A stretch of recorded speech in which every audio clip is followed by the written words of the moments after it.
زوجة أروسكي يا مروة راجك الله صاري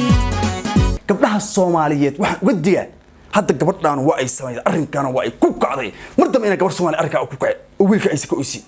dad beerta baabaxya qalafan gelina hadda ninkaas ay u jeedaan ay maanta meherka dhiganaya afkiisa kaliisa u fiiriya afkiisa halka fiira way yaal marka wiilka aad arkaydaan ee masaakiinka ay maanta halka ku ooyaya iyo labadaas qof ay maanta ismeersato magaalada Muqdisho meherkeedu maanta ka dhacay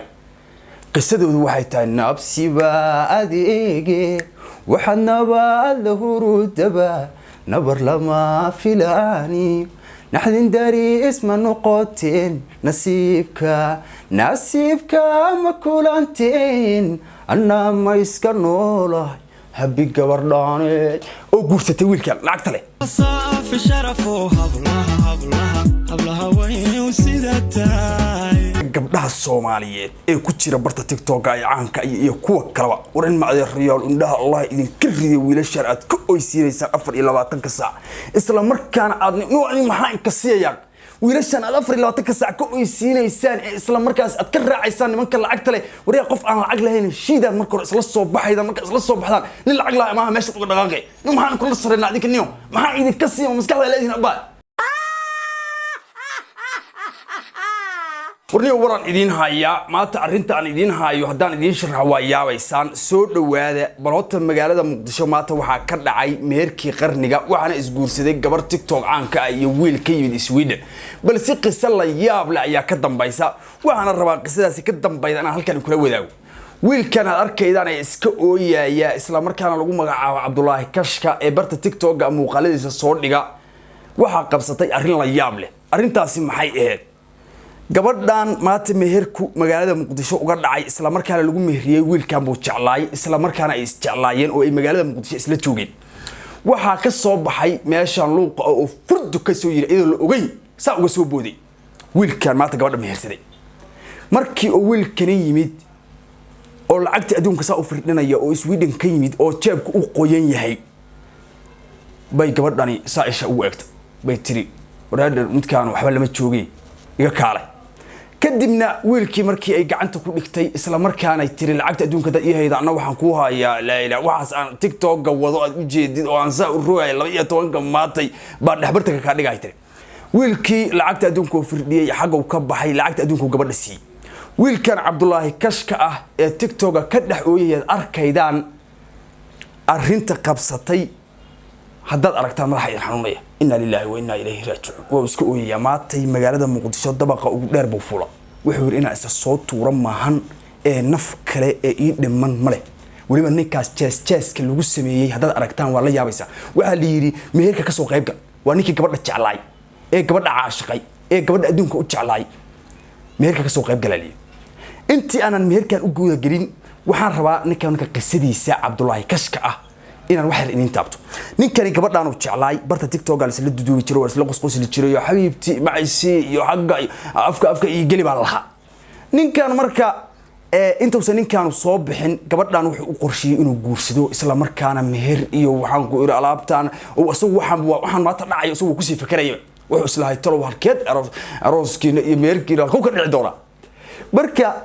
ninkii odaga ahay markii saa looga dulbooday ee uu ninkani ka dulbooday isla markaana gogoshiisii saa looga laacay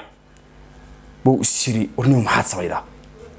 ninkan uu ku sugan magaalada Muqdisho ee jooga buu yiri gabadhan anaga jecel anaa raba ina adeeru iga dabar ninkan deewaan lacag haysto waxna u jeeday wuxuu yiri warniyo waxaad ka sheekaynayso waxba kama jiraani yaa nugu kala wad bal fiiro ku dhufta qas hadda ninkaas ay u jeedaan ay maanta meherka dhiganaya afkiisa kaliisa u fiiriya afkiisa halka fiira way yaal illa hadda fiirku waa ka baabilay oo ninka ku dhufta masaakiinka ah ee naata laga dul qaado maanta wuxuu gabadha ana jacayl baa igala dhaxay markii uu sasay oo saas ku yiri gabadhii ninkan uu ka dul qaaday bal kala qabto ragga kala qabta ka dhacda ragga kala qabta markii uu ninkan fiiray ee ninkan uu todobadii fiirsaas ugu dhuftay hota gabadhii waa deeyday oo ninkaani gabadha isaas ku aroosay maanta waa ka meherka magaalada Muqdisho ka dhacda balse wiilkan ooyay ee barta TikTok ah sidii gabadhii looga dul qaadaba muuqaalada soo dhigaya ooyinta iyo argagaxa iyo murugada leh maatay magaalada muqdisho dabaqii dabaq ugu dheeraayo fuula وعوري الدبقان سارناي إلى لسه تورا روا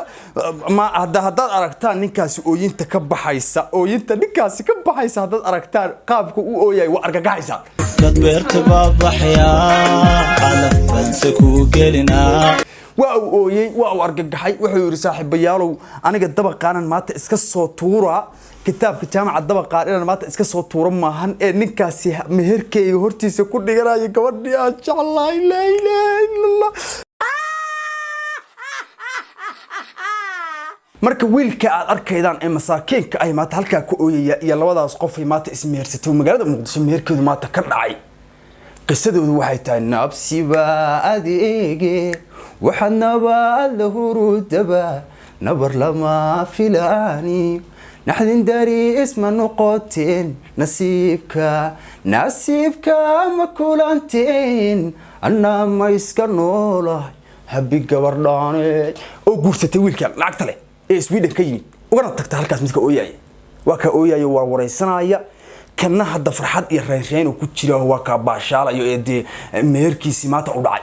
marka gabdhaha Soomaaliyeed ee ku jira barta TikTok ay caanka iyo kuwa kale waran macday riyaal indhaha Allah idin kiriyo wiilasha aad ku oysiinaysan 24 saac isla markaana aad nooci maxaa in ka siiyay wiilashan aad 24 saac ku oysiinaysaan isla markaas aad ka raacaysaan nimanka lacagta leh wariya qof aan lacag lahayn shiidaan marka hore isla soo baxayda marka isla soo baxdaan nin lacag la ma meesha uga dhaqaaqay maxaan kula sareynaa idinka niyo maxaa idin ka siiyo maskaxda leedin abaa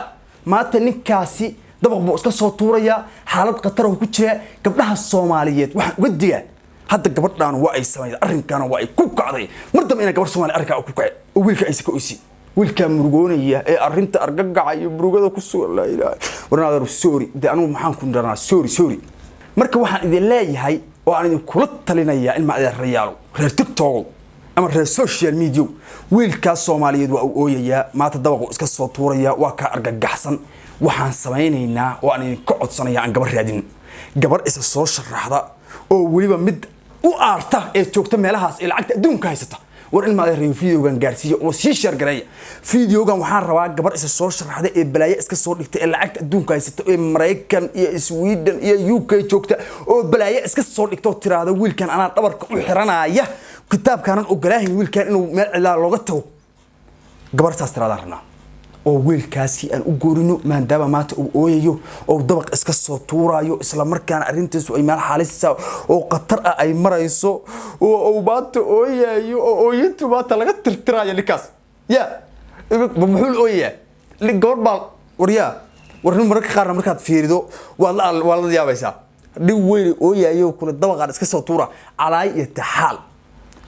gabar la raadi